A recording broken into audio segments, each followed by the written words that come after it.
They sang happy birthday. They smiled. They handed me a silver envelope tied with a red bow, and by the time I opened it, I realized they were kicking me out of my own home. I didn't cry. Not right away. I didn't even breathe, I think. The smell of vanilla buttercream still hung in the air, soft and familiar like every childhood birthday cake. The candles were still flickering on the table, and around me my family, the people who were supposed to love me, stood waiting. Some silent, some smiling. We were in the dining room of my house. My house. I had spent 5 years restoring it board by board. It was an old wooden craftsman I bought in ruins after my grandmother died. She used to sit on that porch and tell me this street had memory in the soil. I believed her. I rebuilt everything. I hand-scrubbed each brick, learned how to replace window panes' caulk trim, rewire a socket. That lavender out back, I planted it for her. She always said the scent helped her sleep. So when my mother handed me that envelope with that smile that tried too hard, I thought it was a card. Maybe a family gift. Maybe for once someone had remembered something I cared about. I opened it. A thick stack of papers. The top page read in bold, "Eviction notice." For a second I thought it was a joke, a prank, something dramatic Ashley had cooked up again. She loved making things theatrical, my cousin in her cocktail dress and designer heels, always overdressed for the occasion, always just a little too perfect. But no one laughed. My hand trembled as I turned the page. Legal terms, a timeline. 45 days to vacate. What? What is this? I asked, my voice sounding like it belonged to someone else. My father looked at the floor. My mother blinked fast. My brother Jake took a single step back as if I might explode. Ashley. She just smiled. That quiet, satisfied kind of smile that doesn't need words to hurt. "Lauren," my mother said gently, "we know this isn't ideal timing, but it's time we were honest." "This is my house," I said. "I rebuilt this. I paid for it. I live here." Ashley stepped forward, wine glass in hand. "But it's not in your name, is it? On paper, it's still your uncle's." "Technically, it never belonged to you." And just like that, the world tipped sideways. Had I ever truly belonged here, no one chased me when I left the dining room. I walked slowly, like someone moving underwater. Down the hallway I had painted myself, past the stairs where I once fixed a broken spindle at 3 a.m. with nothing but a flashlight and YouTube. Through the door, I had stripped sanded and varnished with my grandmother's favorite stain. I sat down on the porch swing, the one I had salvaged from a junkyard and hung by hand. It creaked under my weight. Inside, the laughter had faded. The voices were low now, cautious, controlled. They had planned this. That was the part I couldn't stop circling in my head. This wasn't spontaneous. This wasn't a sudden decision made over birthday cake. This was timed, calculated, signed. My phone buzzed in my pocket. I didn't want to look, but I did. A single message from Ashley. "Don't take this personally. It's business." Business. She used to sleep in the bottom bunk when we were kids, asking me to read her stories. She once cried when I left for college, and now she was evicting me with a smile. I stared at the lavender rose in the backyard. They were just starting to bloom again.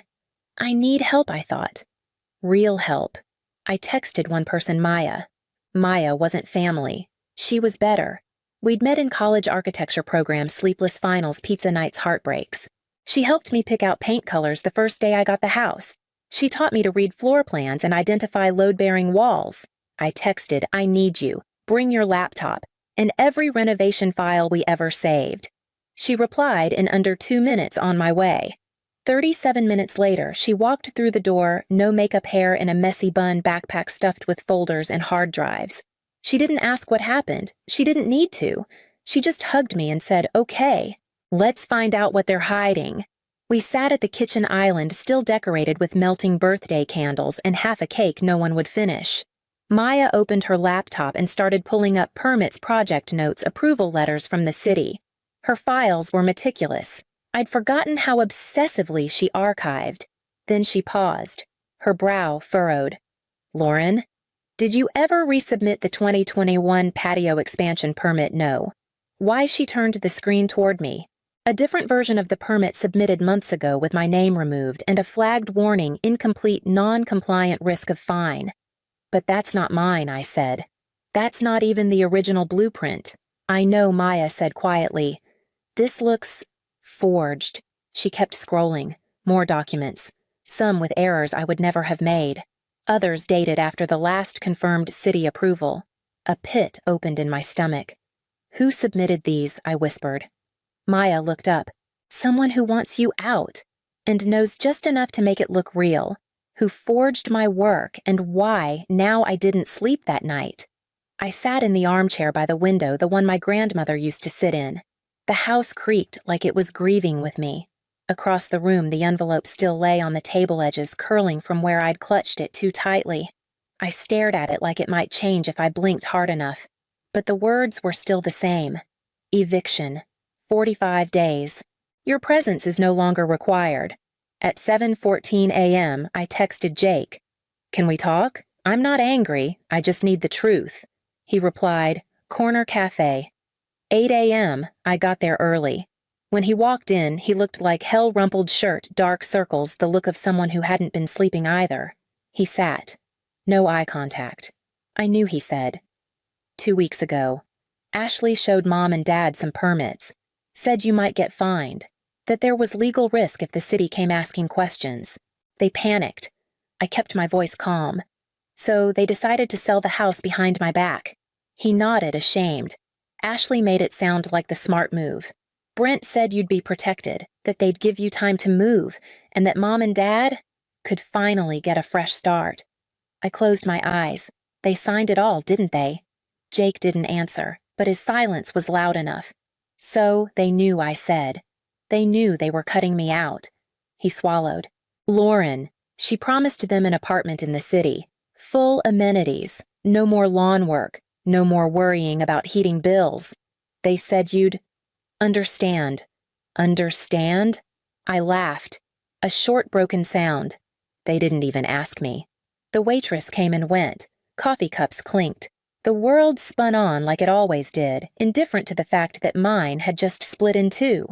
Jake leaned forward. You were right. About everything. And I think Ashley's hiding more than you know. I don't care about Ashley, I said. Not really. I care that no one thought I mattered enough to keep. He looked at me finally. That's when it hit me. This wasn't just about the house. This was about being forgettable, being easy to remove. I was 17 painting the window trim in this same house.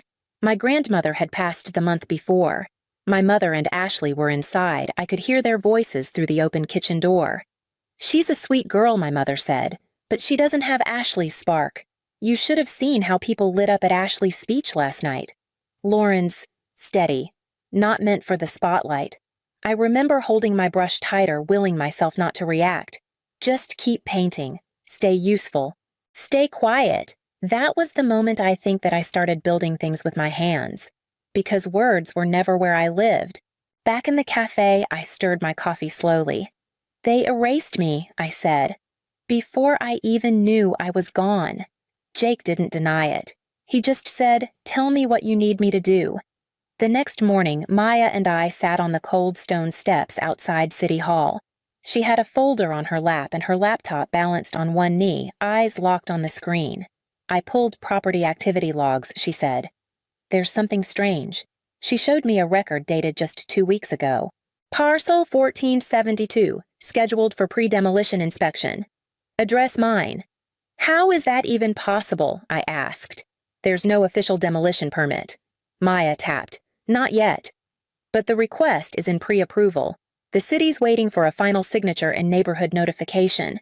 I felt the blood drain from my face. When is the inspection? 3 days after Ashley's engagement party. 3 days. That's when the pieces started clicking too smoothly to be coincidence. Brent wasn't just her fiancé. He was Brent Harper, founder of Harper West Development, the man who bought and raised half of the old houses in Eastbrook, the same man whose company always seemed to get permits pushed through faster than everyone else. Maya dug deeper, found corporate site plans. One of them caught my eye, Willow Heights, a 12-unit luxury residence project. The address was printed right beneath it. My house. I stared at the screen like it might disappear, but the file was real stamped dated and already circulated to a list of private investors. Brent wasn't just trying to take my house. He was planning to erase it. I leaned back staring up at the sky. Ash-gray clouds gathering above City Hall. A storm coming outside and in. I want to stop this, I said, but we need something stronger than just suspicion. I know someone, Maya replied. Kelsey. She works in city zoning. She might be able to verify if the plans are being rushed. That evening, we met Kelsey at a corner booth in a dim Vietnamese restaurant she liked after work. She showed up in scrubs and a hoodie, hair pulled up, no makeup, tired but sharp. We didn't bother with small talk. She pulled out her tablet and scanned the document Maya had found. Her brow creased. This shouldn't be here, she said. No record of community consultation, no environmental clearance. And this seal? She zoomed in. A circular red stamp, Elaine Harper, Notary Public. Maya's eyes widened. She retired 2 years ago. Kelsey nodded. Which makes this fraudulent. If this was used to process any permit, it's a felony. I took a breath. Ashley had access to that seal. Brent had the project. The house had the land. And I had the proof. But what I didn't have was time. 3 days. That's all I had left before my entire life was replaced with polished granite and underground parking. What do we do? Maya asked. I looked out the window. The rain had started barely noticeable at first. Just a whisper against the glass. We go deeper, I said, because they're not just trying to take the house. I turned back to her voice steady. They're trying to rewrite who built it. The next morning, I opened my front door to find glass everywhere. My car, the one I'd parked in the driveway last night, had its windshield shattered. The rock lay in the passenger seat, still wet with morning dew. Wrapped around it a torn piece of notebook paper. 4 words scribbled in a shaky hand. Back off while you can. I stood still. The street was empty. Just joggers, sprinklers, a delivery van a block down. Nothing unusual. Nothing that screamed danger. And yet everything felt wrong. I didn't call my family. I called the police. They arrived, took photos, asked questions, logged the rock as evidence. The officer, a woman about my age, looked at me with quiet concern. You live alone? She asked. I nodded. You might want to install a camera, she said gently. And don't hesitate to call us again. I thanked her, shut the door, and locked it twice. That evening, Maya came over. We sat on the living room floor the way we used to during finals week. She had brought coffee, her laptop, and a stack of folders, but neither of us reached for them right away. Instead, she just looked at me. They're trying to scare you, she said. It's working, I admitted. I got up to check the windows again. The house felt smaller now, like it was holding its breath with me, like it knew it was under siege. The doorbell rang at 6:42 p.m. I froze. Maya stood up. I'll check. Outside, a plain cardboard box, no return address. She carried it in, set it on the coffee table. I opened it slowly. Inside were photographs, dozens of them, full color, glossy. My kitchen, my staircase, my bedroom window, the bookshelf I built in the den, even the porch swing, each one marked with a red X, some on the walls, others across furniture. The last photo, the one that made me go cold, was of my grandmother's old window seat. The curtain was pulled back, the light was on. That photo had a slash drawn through it, not in pen, but scored in. They've been inside, I said. Maya's voice dropped. Do you lock your doors? Of course. I grabbed my phone, dialed Jake. He answered on the second ring. Ashley borrowed a key from Mom, he said before I even asked. She told her it was to take measurements for the engagement party. Mom didn't think twice. I sat down slowly, the box of photos still open in front of me. They walked through this house, I whispered. They looked at everything, like it was already theirs. Maya knelt beside me. We need to move faster. I looked at her. No, I said, we don't move faster. I closed the lid on the photos. We move louder. The email came just past midnight. Subject, I know what they're doing. No signature. Just an address, a time, and 6 words I didn't expect to see meet me. Come alone. Lena. I stared at the screen, then reread the name. Lena Harper, Brent's sister, the quiet one. I'd seen her once or twice in passing, usually hovering near the edges of whatever event Ashley was hosting, polite, observant, practically invisible next to her brother's charm, or Ashley's theatrics. I replied simply, I'll be there. Bean and Birch was nearly empty when I arrived the next morning. Early light filtered through tall windows bouncing off wood floors and the clink of espresso cups. Lena was already seated in the far corner coat draped neatly over her chair, a mug between her palms. She didn't smile when I approached, just nodded toward the seat across from her. I sat down, unsure whether to speak first. She saved me the trouble. They think you're going to fold, she said, voice low but steady. That you'll walk away quietly because it's easier. They're wrong. I know. She reached into her bag and pulled out a small USB drive. This has everything. Building proposals, email threads, investor briefs, Brent's internal notes. And this she slid over a printout is the engagement party guest list. Your name isn't on it. I exhaled through my nose. Of course not. She's not stupid, Lauren. She knows you're digging. She's cutting you out of every room before you can speak. She won't cut me out of the truth. Lena looked down at her coffee, swirling the spoon once before setting it aside. For a long time, I thought Brent was just ambitious. But Harper West isn't about homes anymore. It's about control.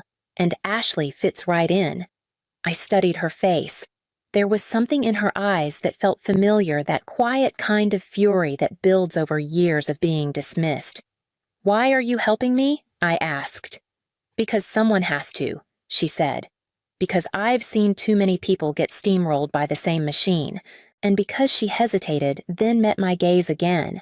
I remember the way you talked about this house.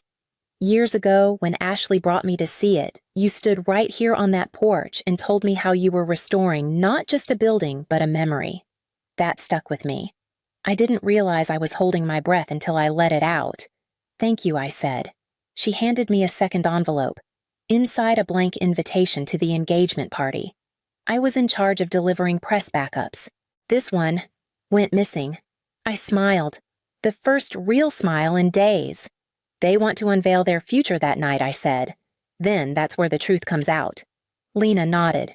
Do it right. Make it undeniable. I tucked the USB safely into my coat. As I stood to leave, I looked at her once more. You're nothing like them. No, she said quietly. That's why I'm still here. The Callahan Grand was everything Ashley loved. High ceilings, gold chandeliers, champagne towers, and enough mirrors to multiply her image endlessly. I arrived just after 7, dressed simply black dress, low heels, a single strand of pearls my grandmother's. I wore it like armor. I stepped through the doors, invitation in hand. A few heads turned. I walked past them without hesitation. Ashley stood at the center of the ballroom like she owned it. White silk gown diamonds at her ears, Brent at her side. The perfect couple, the perfect stage, until she saw me. Her smile faltered for half a second, just long enough to confirm what I already knew. She hadn't expected me here. Not like this. I walked straight toward the podium, past caterers and investors, past distant cousins and real estate photographers. She called after me. Lauren, what are you? I didn't stop. I tapped my glass once. The sound echoed through the room like a crack in ice. If I may, I said into the microphone before dinner begins, I'd like to offer a different kind of toast. The room hushed. I won't take long. I just want to share something honest.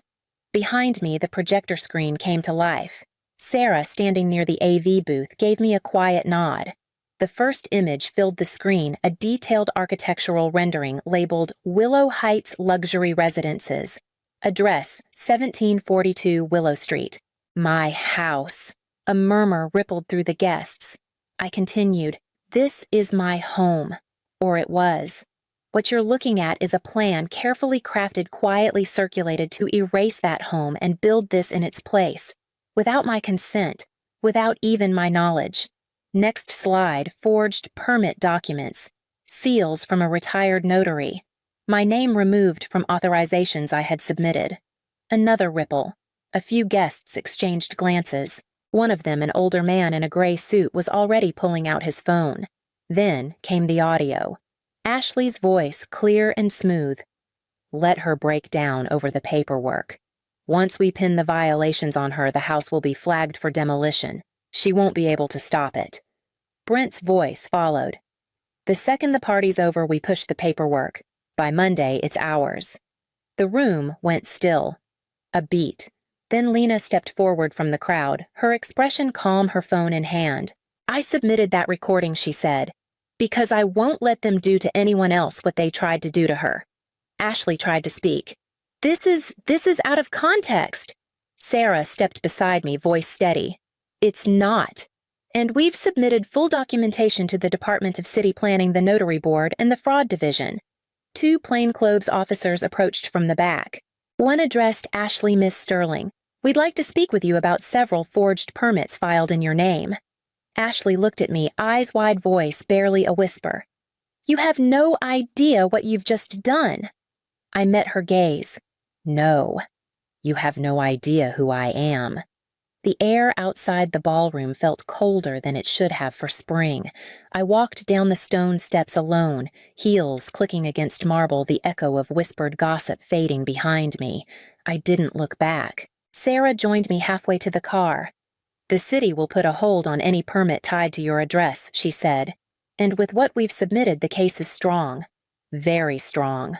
I nodded. My hands were steady. My voice, too. I'm not worried about the house anymore. She tilted her head. Then what are you worried about? I looked up at the stars. That they'll still talk about me like I never mattered, like I was always just temporary. Sarah didn't try to answer. She just squeezed my shoulder. Then she left. Jake met me back at the house. He brought takeout 2 folding chairs and a bottle of cheap wine. We sat on the porch beneath the lavender tree. The scent was strong tonight, blooming early, almost defiantly. I'm proud of you, he said. You were quiet for a long time. I know. He handed me an envelope. Inside was a photograph. My grandmother standing in front of this house the year it was built, one hand on the railing, the other on her hip. There was dirt under her nails and strength in her eyes. She fought to keep it during the war, Jake said. Almost lost it twice, but she never let them take it. I ran my fingers along the edge of the photo. I guess it runs in the family. He left a little after midnight. The house was still. No more threats. No more fake paperwork. No more whispers behind glass. Just me. I walked through every room, touched every doorframe, opened the window in the back hallway where I used to read as a teenager, legs tucked up, light filtering through the trees. It smelled like old paper and paint. It smelled like mine. The next morning, Lena showed up with a brass plaque. She handed it to me silently. It read, The Clark House, restored by hand, remembered by heart. I didn't speak. I just nodded. We mounted it by the porch steps beneath the window seat. Maya came by later. She brought a basket of seedlings. You should host something, she said. Nothing big, just something real. So I did. A few weeks later, the people who mattered gathered in my backyard. Jake, Maya, Lena, Sarah. We strung up lights, passed around food, told stories that no one had ever written down. There were no speeches, no champagne towers, only truth. Lena hung the photograph of my grandmother from the cherry tree. Maya leaned in and whispered, You took back more than a house tonight. I smiled, just a little. That night, after everyone had gone, I sat on the steps alone. The breeze rustled through the lavender. The porch light glowed soft gold. I looked around. Every brick, every window, every scar this house carried, still here, still standing. So was I. They tried to write me out. I just took the pen back.